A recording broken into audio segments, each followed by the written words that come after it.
Amém, irmãos. Segunda Reis, capítulo 1. Chegamos então no livro de Segunda Reis. Lembrando que nos escritos originais, aqui, não há uma divisão, né, entre Primeira Reis e Segunda Reis. É um livro só, contando a história dos reis de Israel. No entanto, a fim de facilitar a localização do texto, a fim de a, facilitar a leitura e encontrar os textos, fora organizado e numerado por versículos, ok? Então, livro de Segunda Reis, a gente continua a história aqui dos reis de Israel, reis das tribos do norte e reis das tribos do sul, ok? E aqui então o julgamento do Senhor contra o rei Acasias. Depois da morte de Acabe, Moabe rebelou-se contra Israel. Certo dia, Acasias caiu pela grade da janela do seu quarto no andar superior, no palácio de Samaria, e ficou ferido. Então enviou mensageiros para consultar Zebub, deus de Ecrom, para saber se ele se recuperaria. O anjo do Senhor, porém, disse a Elias, o tesbita: Vá encontrar-se com os mensageiros do rei de Samaria e pergunte a eles: Acaso não há Deus em Israel para vocês irem consultar Zebub, deus de Ecrom? Por isso, assim diz o Senhor: Você não se levantará mais dessa cama e certamente morrerá. Então Elias foi embora. Quando os mensageiros voltaram ao rei, ele lhes perguntou: Por que vocês voltaram? Eles responderam: Um homem veio ao nosso encontro e nos disse: Voltem ao rei que os enviou e digam-lhes assim diz o Senhor: Acaso não há Deus em Israel para você mandar consultar Zebub, Deus de Ecrom? Por isso você não se levantará mais dessa cama e certamente morrerá. O rei lhes perguntou: Como era o homem que foi ao encontro de vocês e lhes disse isso? Responderam: Ele vestia roupas de pelos e usava um cinto de couro. O rei disse: Era Elias, o tesbita. Em seguida mandou um capitão com 50 soldados procurar Elias. O capitão encontrou-o sentado no alto de uma colina e lhe disse: Homem de Deus, o rei ordena que tu desças. Elias respondeu ao capitão: Se eu sou homem de Deus, que desça fogo do céu e consuma você e os 50 soldados. Então desceu fogo do céu e consumiu o capitão e os seus 50 soldados. Uau! Depois disso, o rei enviou outro capitão com mais 50 soldados e disse a Elias: Homem de Deus, o rei ordena que tu desças imediatamente. Elias respondeu: Se eu sou homem de Deus, que desça fogo do céu e consuma você e os seus 50 soldados. De novo, fogo de Deus desceu do céu e consumiu o capitão e os seus 50 soldados. Então o rei enviou um terceiro capitão com outros 50 soldados. O capitão subiu um monte, caiu de joelhos diante de Elias e implorou: Homem de Deus, tem consideração pela minha vida e pela vida desses 50 soldados, teus servos. Sei que desceu o fogo do céu e consumiu os dois primeiros capitães com todos os seus soldados. Agora, porém, tem consideração pela minha vida. O anjo do Senhor disse a Elias: Desça com ele, não tenha medo dele. Então Elias se levantou, desceu com ele e foi encontrar-se com o rei. Ao chegar, disse ao rei: Assim diz o Senhor: Acaso não há Deus em Israel? Por que você mandou consultar Zebub, deus de Ecrom? Por isso, você não se levantará mais dessa cama e certamente morrerá. Assim, Acasias morreu, conforme a palavra do Senhor anunciada por Elias.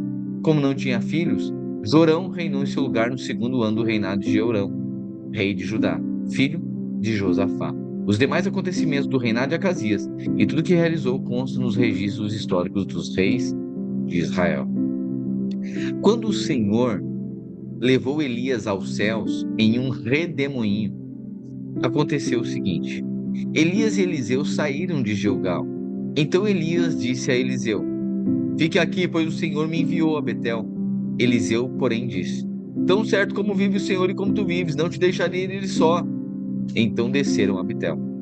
Em Betel, os membros da comunidade dos profetas foram falar com Eliseu e perguntaram: Você sabe que hoje o Senhor vai tirar o seu mestre de você? Eliseu respondeu: Sim, eu sei, mas não falem nisso. Então Elias lhe disse: Fique aqui, Eliseu, pois o Senhor me enviou a Jericó. Ele respondeu: Tão certo como vive o Senhor e como tu vives, não te deixarei ir só. Assim foram a Jericó. Em Jericó, os membros da comunidade dos profetas foram falar com Eliseu e lhe perguntaram: Você sabe que hoje o Senhor vai tirar o seu mestre de você? Eliseu respondeu: Sim, eu sei, mas não fale nisso. Em seguida, Elias disse: Fique aqui, pois o Senhor me enviou ao rio Jordão. Ele respondeu: Tão certo como vive o Senhor e como tu vives, não te deixarei ir só. Então partiram juntos. Quando Elias e Eliseu pararam à margem do Jordão, 50 membros da comunidade dos profetas os acompanharam e ficaram à distância. Então Elias tirou o manto, enrolou e com ele bateu nas águas. As águas se dividiram e os dois atravessaram em terra seca. Depois de atravessar, Elias disse a Eliseu: O que posso fazer em seu favor antes que eu seja tirado de você? Eliseu respondeu: Dá-me porção dupla do teu espírito. Uau! Olha o pedido aqui de Eliseu, né? Ele disse: O que você quer? Então é um momento aqui de sucessão, né? Profética. E aí ele pergunta para Eliseu: O que tu queres? Aí Eliseu disse: Eu quero a porção dobrada do espírito que está sobre ti. Elias disse: O seu pedido é difícil. Se, porém, você me ouvir quando eu for tirado de você, terá o que pediu. Se você me vir, perdão, se você me vir quando eu for tirado de você, terá o que pediu. Do contrário, não será atendido. De repente, enquanto caminhavam e conversavam, apareceu uma carruagem de fogo puxada por cavalos de fogo que os separou. E Elias subiu aos céus em um redemoinho. Quando viu isso, Eliseu gritou: meu pai, carruagens e cavaleiros de Israel! Quando já não podia vê-lo, Eliseu agarrou as próprias vestes e as rasgou ao meio. Depois pegou o manto de Elias, que tinha caído, e voltou para a margem do Jordão. Então bateu nas águas do rio com o manto e perguntou: Onde está agora o Senhor, o Deus de Elias? Tendo batido nas águas, elas se dividiram e ele atravessou. Eu já percebo aqui que já foi o primeiro milagre de Eliseu, né? Então ele já recebe a unção agora, e aí ele bate nas águas, assim como Elias bateu nas águas e o Jordão se abriu. Eliseu agora bate nas águas e o Jordão se abre novamente. Tendo batido nas águas, elas se dividiram e ele atravessou. Quando os membros da comunidade dos profetas vindos de Jericó viram isso, disseram: O espírito de Elias repousa sobre Eliseu. Então foram ao seu encontro, prostraram-se diante dele e disseram: Olha, nós, os teus servos, temos 50 homens capazes. Deixa-os sair à procura do teu mestre. Talvez o espírito do Senhor o tenha levado e deixado em algum monte ou em algum vale. Eliseu respondeu: Não mandem ninguém. Contudo, eles insistiram até que, constrangido, consentiu.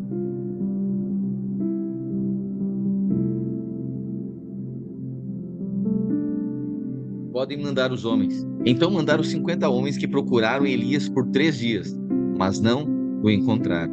Quando voltaram a Eliseu, que tinha ficado em Jericó, ele lhes falou: Não disse a vocês que não fossem? Alguns homens da cidade foram dizer a Eliseu: Senhor, como podes ver, essa cidade está bem localizada, mas a água não é boa e a terra é improdutiva. Ele disse: Põe um sal em uma tigela nova e tragam-na a mim. Quando levaram, ele foi à nascente, jogou o sal ali e disse: Assim diz o Senhor: Purifiquei essa água, não causará mais mortes, nem deixará a terra improdutiva.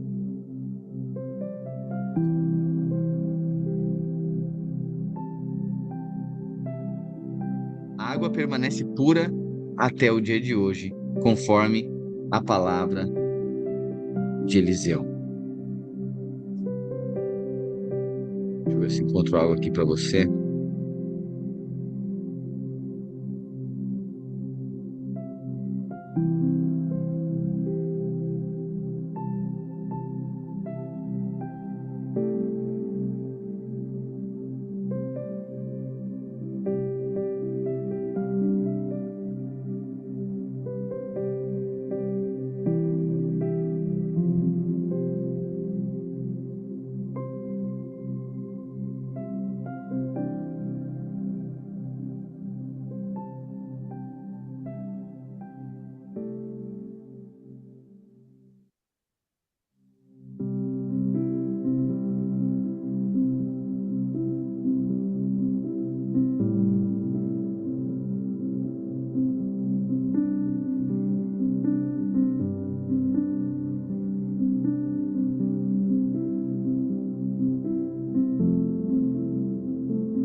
Esse lugar aqui, ó. Se você consegue ver.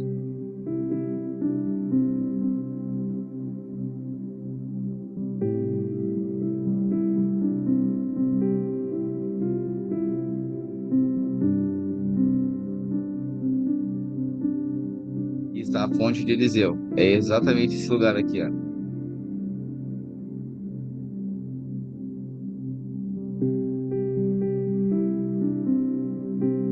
Ok?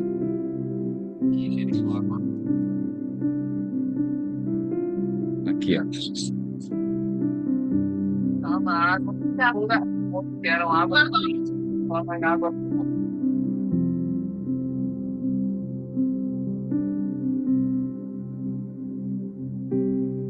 Então, eu tive nesse lugar aqui e até hoje lá, você viu ali, tem a fonte, então, e aí a gente pode experimentar da água. Eram águas amargas, e aí Eliseu aqui faz um dos seus milagres aqui, as águas amargas, então, e aí não podia beber, foram até o profeta, então disseram, olha, não dá para beber. Aí Eliseu disse, né? Ele foi à nascente, jogou o sal ali e disse, assim diz o Senhor, purifiquei essa água, não causará mais mortes, nem deixará a terra improdutiva. A água permanece pura até os dias de hoje, conforme a palavra de Eliseu, ok? Então, testado e testemunhado, bebido, e tem um sonho de nós irmos a Israel, fazer uma caravana. Quem quiser essa semana ainda, tá bem tranquilo de visitar lá, a passagem está mais barato, tá? E quer ir comigo essa semana? Ah, Deus, oremos pela paz em Israel, né? Isso, certamente você irá, né? E outra, eu vou falar para você, de graça. Aleluia! Você vai visitar lá de graça, né? E pelo cenário que tá acontecendo aí, né? Tá tudo desenhando aí, né? Para a, a tensão ali no Oriente Médio. Na verdade, agora entrando a Europa, entrando também em conflito, em cenário de conflito, as nações, né? Todo mundo querendo se proteger e tudo desenhando aí para um clamor pela paz mundial, né? E logo, logo vai surgir aí a figura do anticristo, e aí vai estabelecer paz entre as nações, o templo será reconstruído e a igreja será arrebatada. 7 anos depois, isso, 7 anos depois, Jesus vem e estabelece o seu reino aqui na terra. Amém? Está muito próximo disso acontecer. Pois bem, de Jericó, Eliseu subiu para Betel. No caminho, alguns jovens que vinham na cidade começaram a zombar dele, gritando. No caminho, alguns jovens da cidade começaram a zombar dele, gritando: Sobe, careca! Sobe, careca! Voltando-se, olhou para eles e os amaldiçoou em nome do Senhor. Então, duas ursas saíram do bosque e despedaçaram 42 jovens.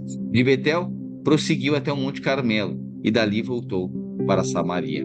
Jorão, filho de Acabe, tornou-se rei em Israel e em Samaria no 18º ano de Josafá, rei de Judá, e reinou 12 anos. Fez o que era mal aos olhos do Senhor, mas não como seu pai e a sua mãe, pois derrubou a coluna sagrada de Baal, que o seu pai havia feito. No entanto, persistiu nos pecados que Jeroboão, filho de Nebate, tinha levado Israel a cometer, e não se afastou deles. Ora, Messa, rei de Moabe, criava ovelhas e pagava como tributo ao rei de Israel 100.000 cordeiros, e a lã de 100.000 carneiros. Contudo, depois que Acabe morreu, o rei de Moabe rebelou-se contra o rei de Israel. Então, naquela ocasião, o rei Jorão partiu de Samaria e mobilizou todo Israel. Também enviou essa mensagem a Josafá, rei de Judá: o rei de Moabe rebelou-se contra mim. Irás acompanhar-me na guerra contra Moabe? Ele respondeu: sim, eu irei. Sou como tu, e o meu povo é como o teu povo, e os meus cavalos são como se fossem teus. Também perguntou: por qual caminho atacaremos? Jorão respondeu: pelo deserto de Edom. Então o rei de Israel partiu com o rei de Judá e o de Edom. Depois de vagarem a pé por 7 dias, já havia acabado a água para os homens e para os animais. O rei de Israel então exclamou: e agora? Será que o Senhor nos ajuntou 3 reis para nos entregar nas mãos de Moabe? Josafá, porém, perguntou: será que não há aqui um profeta do Senhor para que consultemos o Senhor por meio dele? Um oficial do rei de Israel respondeu: Eliseu, filho de Safate, está aqui. Ele costumava derramar água nas mãos de Elias. Josafá prosseguiu: a palavra do Senhor está com ele. Então o rei de Israel, Josafá, e o rei de Edom desceram para falar com ele. Eliseu disse ao rei de Israel: o que eu tenho a ver com você? Vá consultar os profetas do seu pai e da sua mãe. Eita, profeta aqui, firme.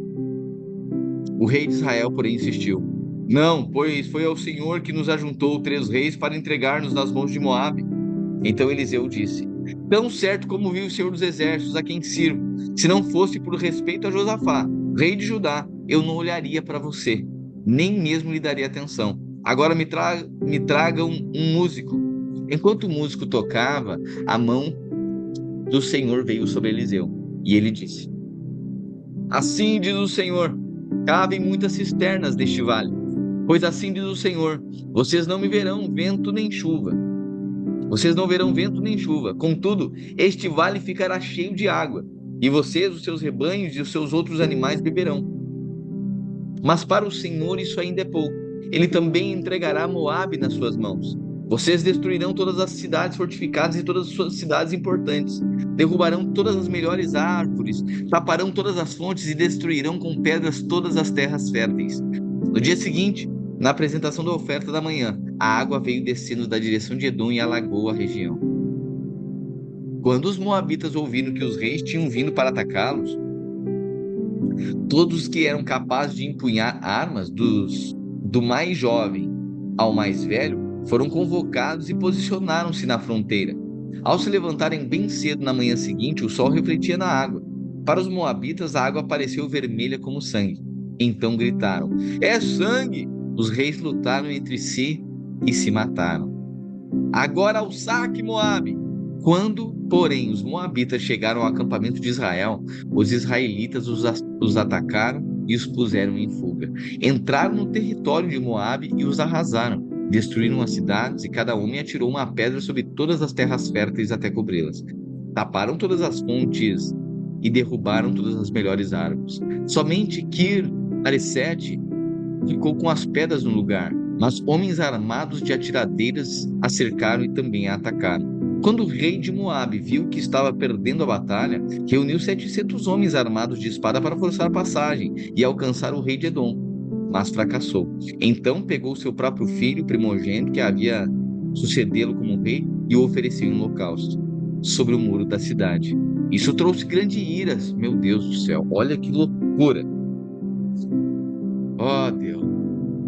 Quando o rei de Moabe viu que estava perdendo a batalha, reuniu 700 homens armados de espada para forçar passagem e alcançar o rei de Edom, mas fracassou. Então pegou seu próprio filho, o primogênito, que devia sucedê-lo como rei, e o ofereceu em sacrifício, holocausto, sobre o muro da cidade. Isso trouxe grande ira contra Israel, de modo que eles se retiraram e voltaram para sua própria terra. Certo dia, a mulher de um dos membros da comunidade dos profetas suplicou a Eliseu: o teu servo, meu marido, morreu, e tu sabes que ele temia o Senhor. Agora, porém, vem um credor que está querendo levar meus 2 filhos como escravos. Eliseu respondeu-lhe: como posso ajudá-la? Diga-me o que você tem em casa. Ela respondeu: a tua serva não tem nada, além de um pequeno jarro de azeite. Então Eliseu disse: Vá pedindo emprestadas vasilhas vazias a todos os vizinhos, mas peça muitas. Depois entre em casa com seus filhos e feche a porta. Derrame daquele azeite em cada vasilha e separe as que você for enchendo. Ela foi embora, fechou-os em casa com seus filhos e começou a encher as vasilhas que ele lhes trazia. Quando todas as vasilhas estavam cheias, ela disse a um dos filhos: Traga-me mais uma. Ele, porém, respondeu: Já acabaram. Então o azeite acabou. Ela foi e contou tudo ao homem de Deus, que lhe disse: Vá, venda o azeite e pague as suas dívidas. Você e os seus filhos viverão do que sobrar. Aleluia, milagre aqui da multiplicação. Certo dia, Eliseu foi a Sunem e uma mulher rica insistiu que ele fosse tomar uma refeição em sua casa. Depois disso, sempre que passava por ali, ele parava para comer. Em vista disso, ela disse ao marido: Sei que este homem que sempre vem aqui é um santo homem de Deus. Vamos construir um pequeno quarto com paredes de tijolos no andar superior e colocar nele uma cama, uma mesa, uma cadeira e uma lamparina. Assim, sempre que ele nos visitar, terá onde ficar. Um dia, quando Eliseu chegou, subiu ao seu quarto e deitou-se. Ele mandou seu servo Geazi chamar a sunamita. Ele a chamou, e quando esta veio, Eliseu mandou Geazi dizer: Você teve todo esse trabalho por nossa causa. O que podemos fazer por você? Quer que eu interceda em seu favor ao rei ou ao comandante do exército? Ela respondeu: Estou bem, vivendo no meio da minha própria gente. Mais tarde, Eliseu perguntou a Geazi: O que você pode fazer por ela? Ele respondeu: Bem, ela não tem filhos e o marido é idoso. Então Eliseu mandou chamá-la. Geazi a chamou, ela veio até a porta e ele lhe disse: Por volta dessa época, ano que vem, você estará com um filho nos braços. Ela contestou: Não, meu senhor, não iludas a tua serva, ó homem de Deus. Como Eliseu lhe dissera, a mulher engravidou e no ano seguinte, naquela mesma época, deu à luz um filho. O menino cresceu e certo dia foi encontrar-se com seu pai, que estava com os ceifeiros. De repente ele começou a chamar o pai, gritando: Ai, minha cabeça! Ai, minha cabeça! O pai disse a um servo: Leve para a mãe dele. O servo pegou e levou a mãe. O menino ficou no seu colo até o meio-dia e morreu. Ela subiu ao quarto do homem de Deus, deitou o menino na cama, saiu e fechou a porta. Depois chamou o marido e disse: Preciso de um servo e de uma jumenta para ir falar com o homem de Deus. Vou e volto logo. Ele perguntou: Mas por que você vai encontrá-lo hoje? Não é festa da lua nova nem sábado. Não se preocupe, respondeu ela. Então mandou selar uma jumenta e disse ao servo: Vamos partir, só pare quando eu mandar. Assim partiu para encontrar-se com um homem de Deus no Monte Carmelo. Quando ele a viu à distância, disse a Geazi, o seu servo: Olhe, é a sunamita. Corra ao seu encontro e pergunte a ela: Está tudo bem com você? Tudo bem com seu marido e com seu filho? Ela respondeu a Geazi: Está tudo bem. Percebe? Ela encontra Geazi e ela já poderia ali contar sobre o problema, falar sobre o problema, mas não era com ele que ela precisava falar. Ela precisava falar com a voz profética. E aí ela vai, ao encontrar o homem de Deus no monte, agarrou os pés dele. Geazi veio para afastá-la, mas o homem de Deus lhe disse: Deixa-a em paz. Ela está muito angustiada, mas o Senhor escondeu de mim a razão da sua angústia e nada me revelou. Então a mulher disse: Acaso eu te pedi um filho, meu senhor? Não te disse para não me dar falsas esperanças?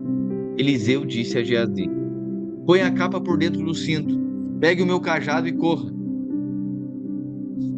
Se você encontrar alguém, não cumprimente. Se alguém o cumprimentar, não responda. Quando lá chegar, põe o meu cajado sobre o rosto do menino. Mas a mãe do menino disse: Tão certo como vive o Senhor e como tu vives, se ficares, não te deixarei. Então Eliseu foi com ela.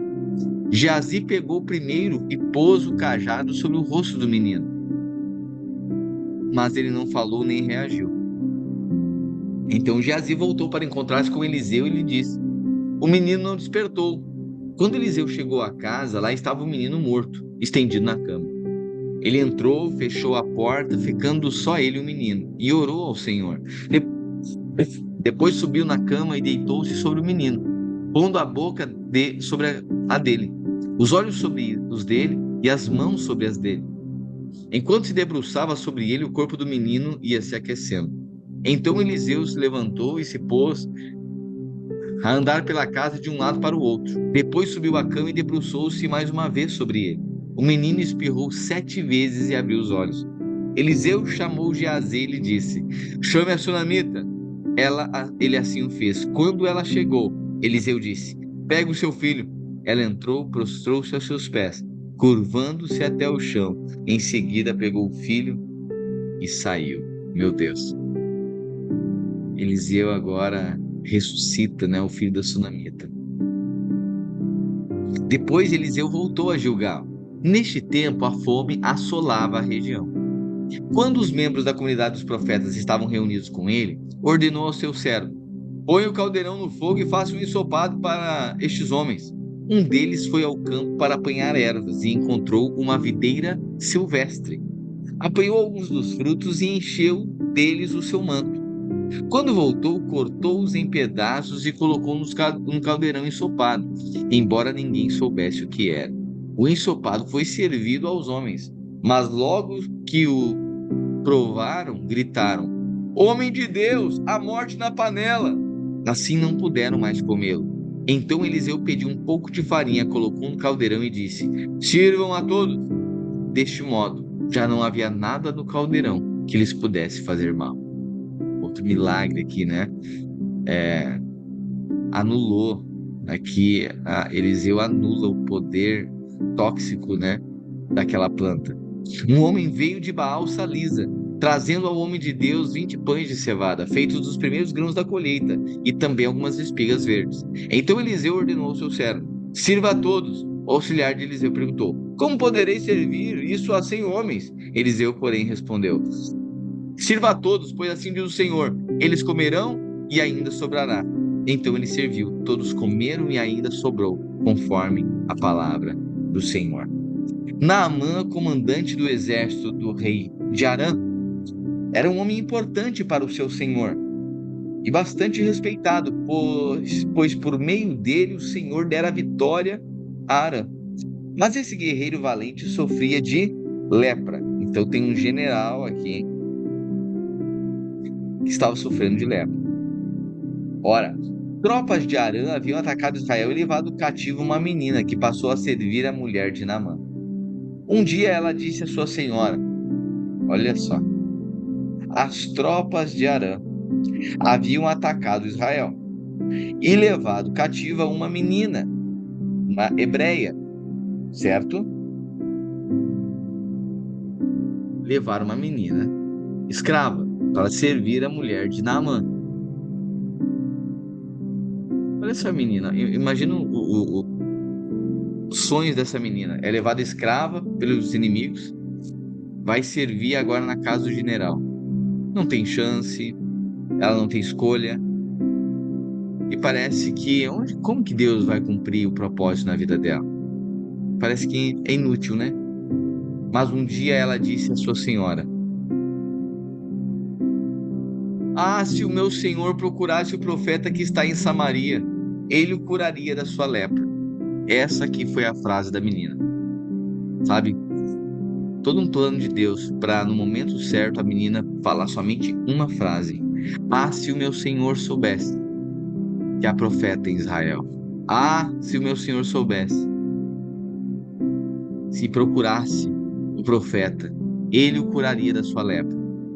Naamã foi contar ao seu senhor o que a menina israelita dissera.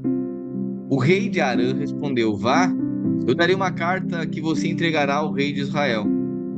Então Naamã partiu, levando consigo 10 talentos de prata, 6.000 ciclos de ouro e 10 mudas de roupas finas. A carta que levou ao rei de Israel dizia: Com essa carta estou enviando Naamã, o meu oficial, para que o cures da sua lepra.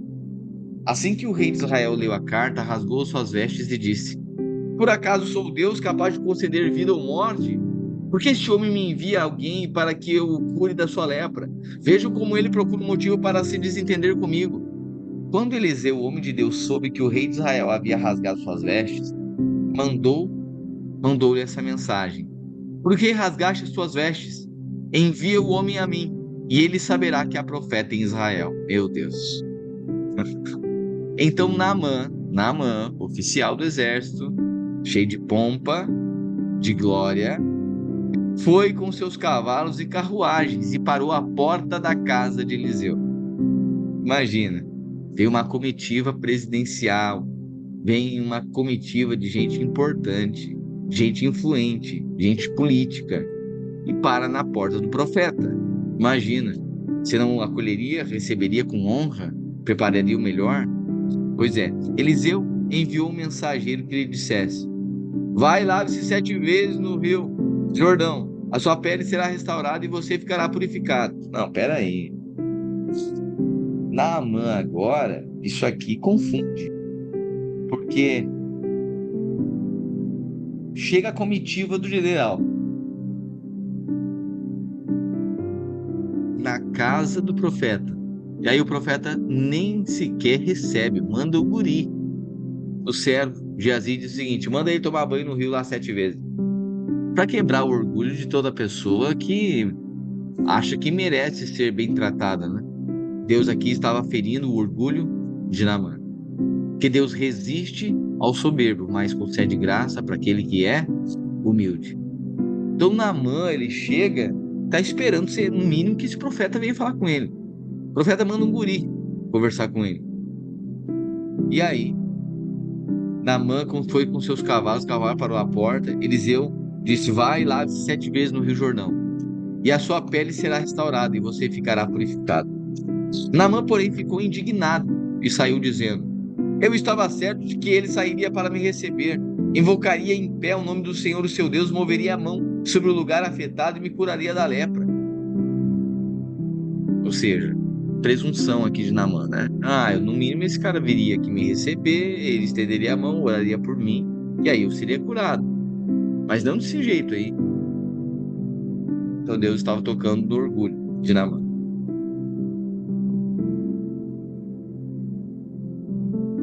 Não são os rios Abana e Farfara em Damasco melhores do que as águas de Israel?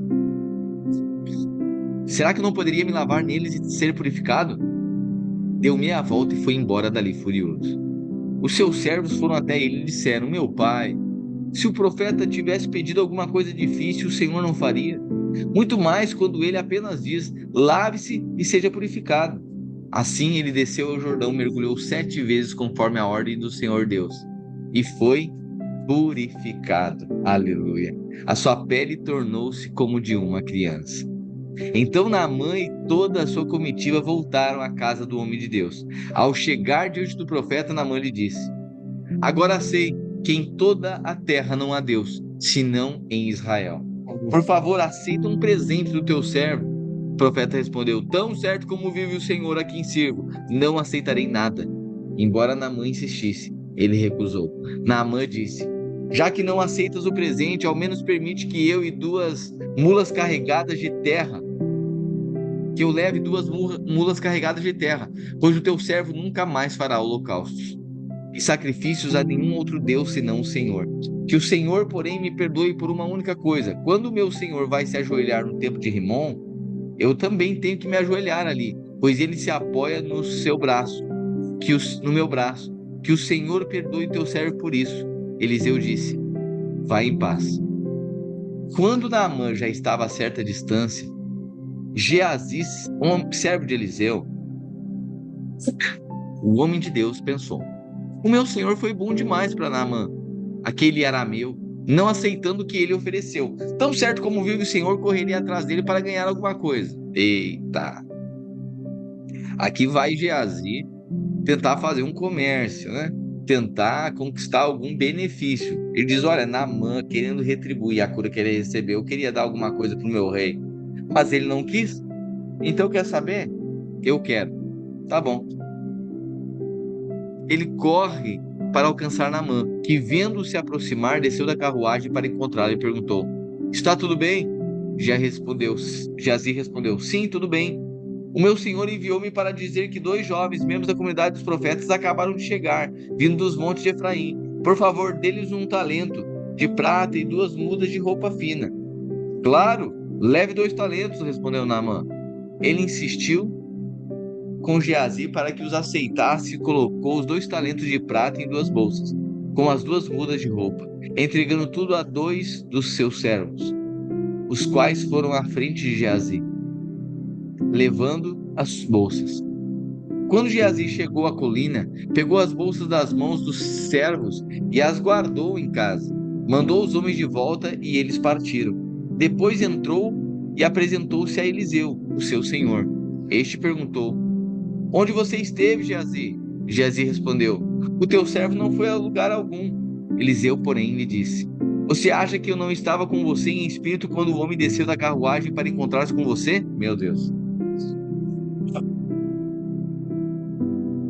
Você acha que eu não estava? Olha, meu Deus, enganar profeta, né? Geazi, como se fosse enganar Eliseu. Este não era o momento de aceitar prata, roupas, olivais, vinhas, ovelhas, bois, servos ou servas. Por isso, a lepra de Naamã atingirá você e os descendentes para sempre. Então,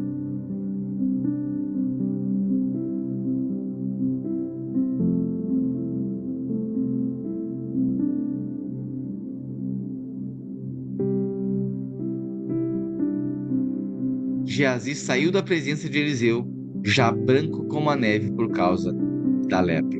Aqui então Geazi, o servo do profeta aqui, fica leproso e por causa do pecado, né?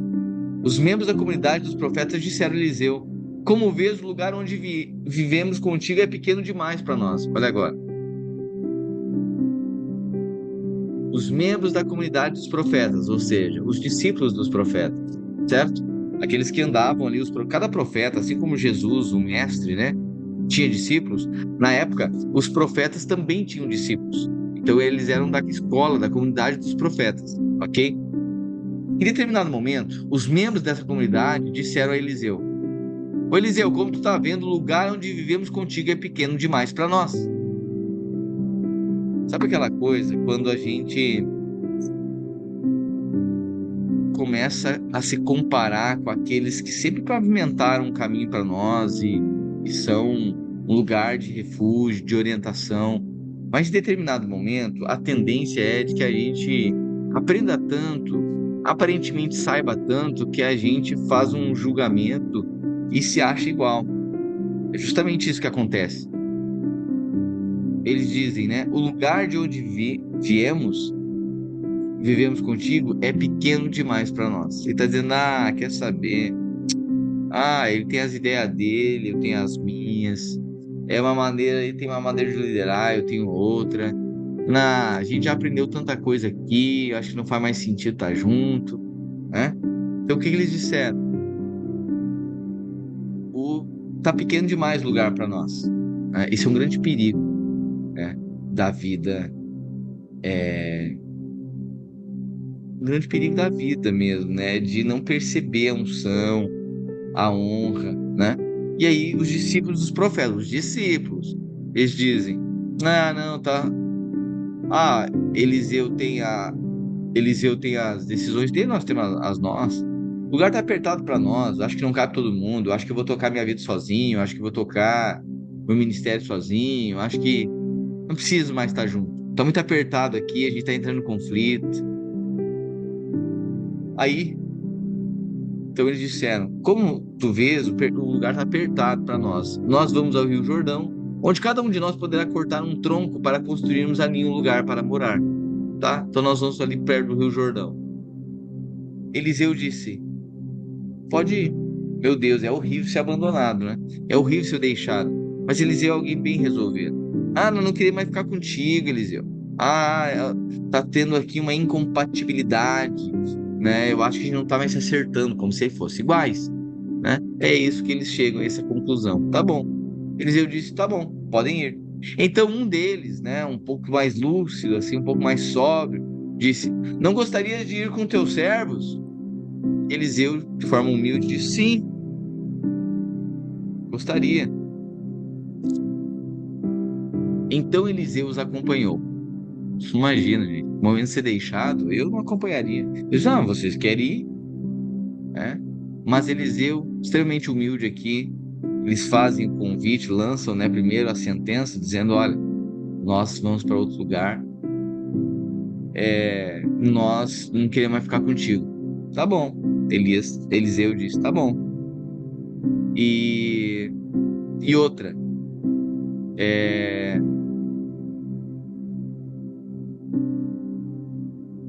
aí algum deles disse: tá, mas quer saber de uma coisa? Tu não vai com a gente? Nos ajudar? Ele disse: tá bom. Alguém bem resolvido, né? Foram ao Jordão e começaram a derrubar árvores. Quando um deles estava cortando um tronco, o ferro do machado caiu na água. E ele gritou: ah, meu senhor, era emprestado.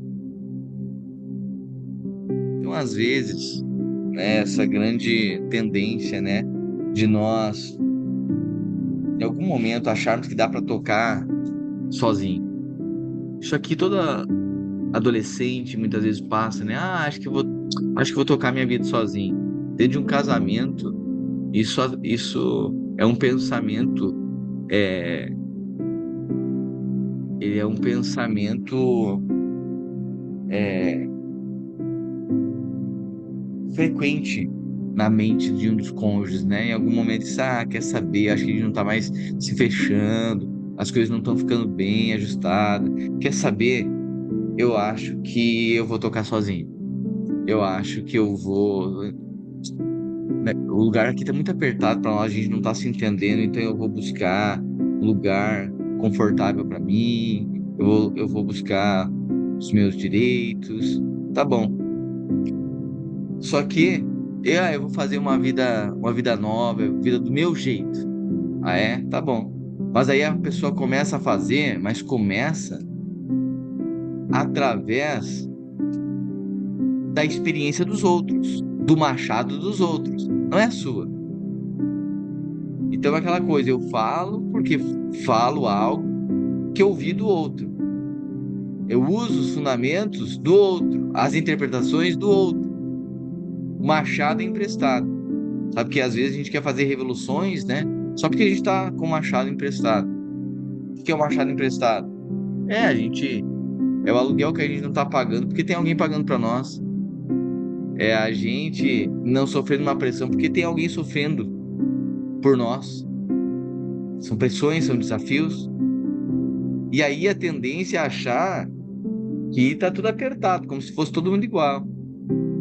Só que o machado era emprestado. Às vezes a gente vai enfrentar uma vida que a experiência é a dos nossos pais, não é a nossa. A gente tem tanto argumento, mas a gente não teve experiência a respeito disso ainda. Um dos discípulos dos profetas disse: ah, meu senhor, era emprestado. 6. O homem de Deus perguntou: onde caiu? Quando o homem lhe mostrou o lugar, Eliseu cortou um galho, a madeira, e jogou ali, fazendo o ferro flutuar. Uau! O que ele joga na água? O madeiro. Ele joga na água a cruz. E aí, a cruz, o madeiro, faz o machado flutuar. Sabe uma coisa que a gente deve guardar como princípio na nossa vida? É bem verdade que as nossas bases, nossas referências, nossas influências, elas servem de modelo, né, para orientação da nossa vida. Mas a gente deve perceber as coisas no espírito. É muito tentador, em algum momento, a gente achar que a gente é igual àqueles que nos precederam. É muito comum ver isso. Pessoas que estão no melhor momento da sua vida e acham que ela está lá por causa de si mesma. Isso é soberba. E aí essa soberba leva a desprezar pessoas que foram quem acolheu antes, pessoas que entesouraram, pessoas responsáveis. E a pessoa tenta, em algum momento, dizer: não, eu não preciso mais de vocês. Tá bom. Só que aí alguém vai enfrentar a vida como ela realmente é, com a experiência de outros. E essa experiência não é suficiente para fazer Machado flutuar. E o que fica claro aqui e que é que só tem uma geração que tem capacidade de fazer o machado flutuar. Sabe, às vezes são seus pais, eles não são tão performáticos, eles não são tão excelentes, eles não são tão influentes. Mas na hora que o machado cai, a gente liga para quem? Pro pai. A hora que o machado cai, a gente liga, mãe, tá vendo? Porque tem uma geração que faz o machado flutuar. A hora que a gente errou, fez bagunça, agora precisa pagar, a gente liga para quem? Para a geração que faz o machado flutuar. A gente liga lá pro pai e mãe, bem simples, né? Estão lá, eles nunca foram tão performáticos, nunca conseguiram tanta coisa como a gente está imaginando que vai conseguir. A nossa proporção, nosso alcance é muito maior, a gente é especial. Tá bom. Mas na caminhada, em algum momento, o machado cai dentro da água. E aí a gente lembra que só tem uma geração na nossa vida que faz o machado flutuar. Então, lembre-se sempre disso. Não despreze a voz profética que orienta a sua vida. Sempre valorize, honre a geração que faz o machado flutuar. O homem pegou, mostrou o lugar, Eliseu cortou um galho, madeiro e jogou ali. O homem esticou o braço e o pegou. Ora, o rei Arã estava em guerra contra Israel. Depois de consultar os seus oficiais, disse: montarei o meu acampamento em tal lugar. No entanto, o homem de Deus mandou uma mensagem ao rei de Israel: evite passar por tal lugar, pois os arameus estão descendo para lá. Assim o rei de Israel investigava o lugar indicado pelo homem de Deus, repetidas vezes. Eliseu alertou o rei que tomava as devidas precauções. Isso enfureceu o rei de Arã, que, convocando seus oficiais, perguntou-lhes: vocês não me contarão qual dos nossos está do nosso lado do rei de Israel? Um dos oficiais respondeu: nenhum de nós, ó rei, meu senhor.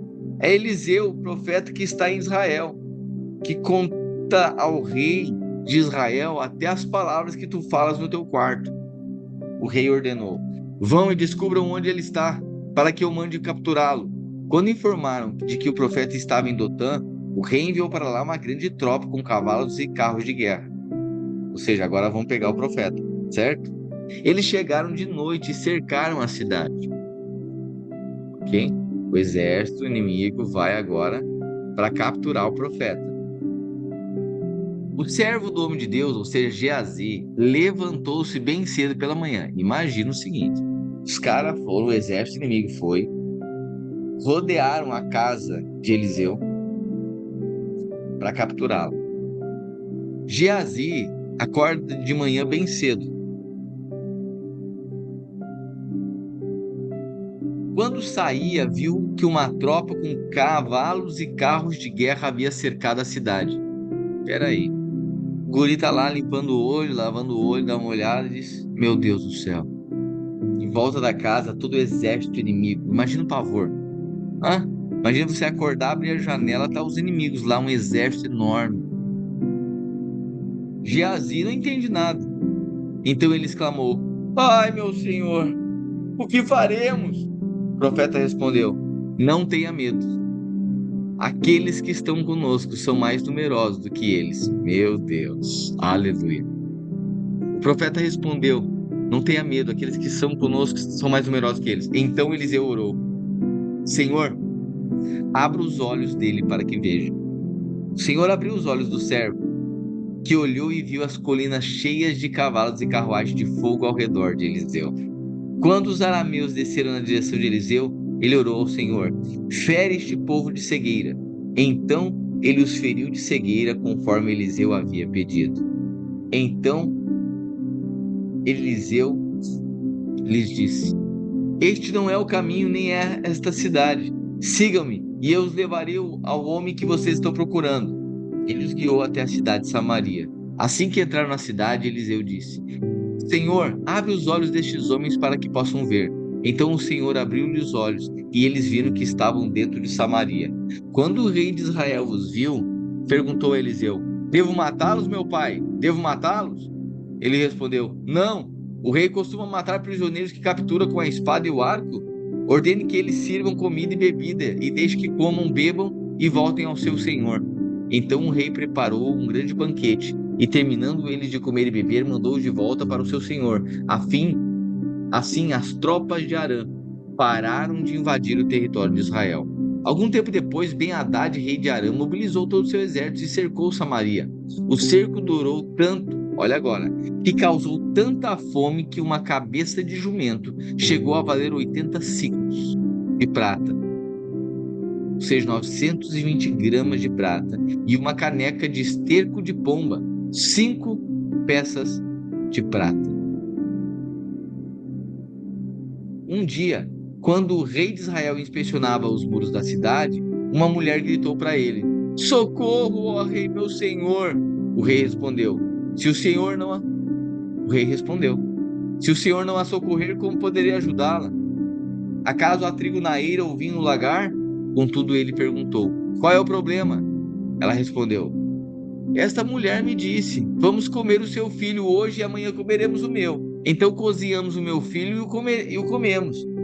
No dia seguinte, eu disse a ela que era a vez de comermos o filho dela, mas ela o havia escondido. Quando o rei ouviu as palavras da mulher, rasgou as próprias vestes. Como estava sobre os muros, o povo saiu. Viu que ele usava pano de saco por baixo, junto ao corpo. Então ele disse: Meu Deus me castigue com todo rigor, se a cabeça de Eliseu, filho de Safate, continuar hoje sobre os seus ombros. Ora, Eliseu estava sentado em casa, reunido com as autoridades de Israel.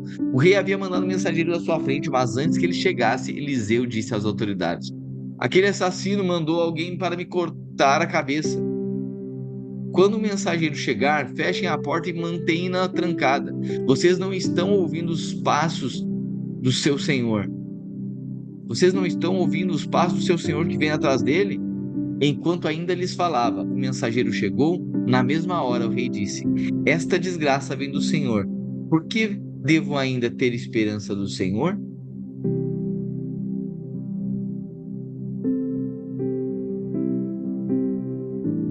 Aleluia. É até aqui, né?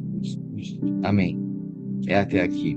Então a gente começa a ver aqui os milagres de Eliseu, né? Tanto de Elias como de Eliseu, essa linha sucessória aqui, linha sucessória profética. Então, em tempos, você percebe aí, em tempos que Israel está sendo atacado, em tempos que os inimigos de Israel prevalecem contra os reis, e aí Deus, então, tinha que levantar outro rei para guiar Israel. Então, o cenário aqui, 2 grandes grupos, as tribos do norte, as tribos do sul, vários reis estão alternando, né, a troca de vários reis em Israel, mas muitos fazendo o que era mal diante dos olhos do Senhor. Isso, uma cabeça de jumento valia aproximadamente 13 mil reais. Obrigado, Mateus. Então, assim, uma fome extrema em Samaria aqui, que uma cabeça de jumento está valendo quase 13 mil reais, né, e um copo de esterco de pomba valia muito caro também, né? De tamanha fome, ok? Então, o caos estava tão grande aqui que tinha a mãe matando o próprio filho para poder comer, senão ia morrer, né? Então, para ver a fome assolando sobre a terra aqui. Ah, professor, mas por que Deus não está intervindo? Porque o povo se desviava dos caminhos do Senhor e era necessário que o povo arrependesse. Enquanto isso, Deus levantava então os profetas para denunciar todo o problema, toda a degradação em Israel. Amém? Esse é o cenário que nós continuaremos amanhã vendo aqui o cerco ali na cidade,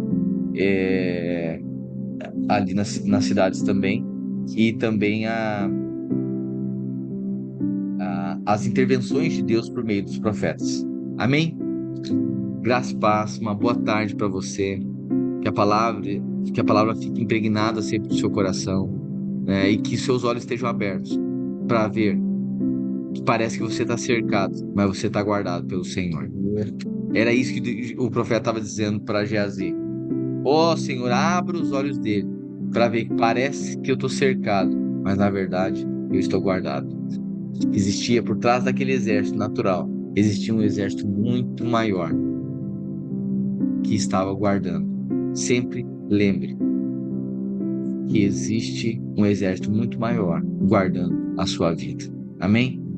Graças e paz. Logo mais à noite nos encontramos no prédio e amanhã, aqui ao meio-dia, devocional verbo do Alfa ao Ômega. Amém? Graças e paz, querido.